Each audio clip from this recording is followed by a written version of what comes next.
Hey guys, welcome to Didactics Online. I'm Rob and this is Rudy. Today we're going to talk about myofascial and fascial ligamentous release techniques.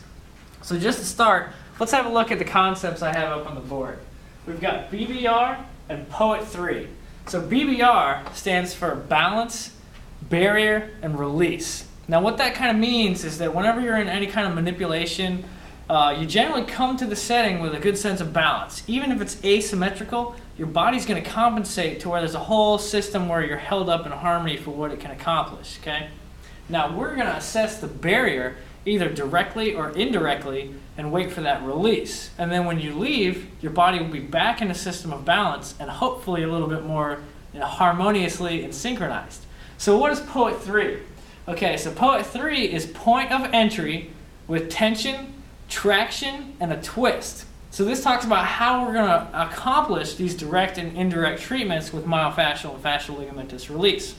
So the point of entry is as soon as I contact an area that I deem tight and restricted fascially. The tension is where you disengage the tissues.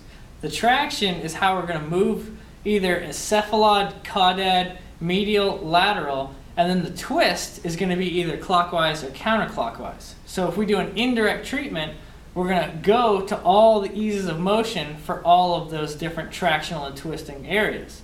If it's direct, then we're going to take it to the barrier where it doesn't want to go, and we'll talk about that when we get to the pelvis. So we don't have time to get to all various types of treatment, but we are going to show you a quick 10-step scan to where you can look from the feet all the way up to the head and see us next time for a little bit more detailed response. Alright, so let's look at what we're actually trying to accomplish on a smaller scale. Let's take a look at Rudy's leg, if you could lie down. And I'll try to talk you through this as a representation of the whole. So we have a video on the neuroreflexive properties, and I highly recommend you look at that. It's already going to go into detail about what's happening in the body to hold itself in the asymmetrical balance of when, say, Rudy came into the clinic.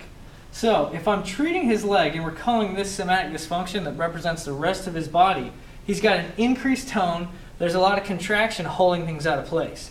So what we're trying to accomplish here is a controlled muscle stretch. Okay? We're going to send messages back to the brain saying that we've moved some of these muscle tissues and they're going to want to contract. Now, we're actually below the threshold for the whole Golgi tendon and gamma gain to do that. But if we continuously hold this with a sustained force, we're eventually going to get a release. So you won't be able to fire that contraction because it's below threshold, and after a while the system will go back to a lower threshold for the gain and the tone, and you'll have the muscles will just soften because of that re-established threshold.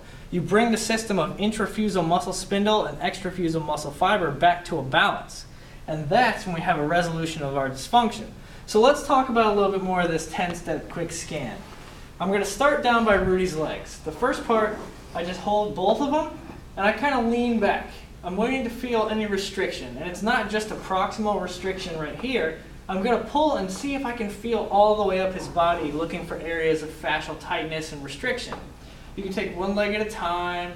You can invert, evert, AB, adduct, look all around there and see what's tight or what's loose. The second part, while we're here, let's go ahead and take a look at ankle inversion and forefoot mechanics. So you're going to move them back and forth, feel for restrictions if there's anything you feel like you need to address. We talked to you about how we're going to address indirectly and directly. So he's got a long cylindrical body structure here that can affect fascia very far from where we're actually trying to palpate. So here, we're going to do a lot of different mechanics. You can get a little torsional twist involved. You go through all the ranges of motion looking for whatever you need to affect any part. If you unwind from here, don't stop when you feel it come to an end point. Move all the way up until the tissues are relaxed as a whole. The third area we're going to look at is the pelvis. Okay? You already know about a little bit of pelvic rocking, and this is going to be very similar here. So, because this is more of a midline structure, we're going to talk to you about how to do direct treatments. It's not quite the same as just a torsional unwind. Let's say Rudy's restricted on the left, and we talked to you about this more in our pelvic diagnosis video that you can see on Didactics Online. But if he has an anterior rotation here, and he's loose on the right, and say a posterior rotation, more of a torsional quality, there's a way to fix this with a direct treatment. So let's just get this straight. There's indirect treatments where it wants to live, and then direct treatments where it doesn't want to live, but basically you get the same thing. You can treat them both, but you're not going to get the same thing. There's a lot more to just the direct treatment. Indirect, you do hold in the tissues of ease. Direct, because there's a loose side and a restricted side, it's a little different. So we're going to take the loose side and hold it where it wants to go. You're going to tighten up all the tension, and then over here, we're going to bounce in a direct manner to release the more restricted side. Now, when I feel like this works is more of the combination lock on a bike, okay?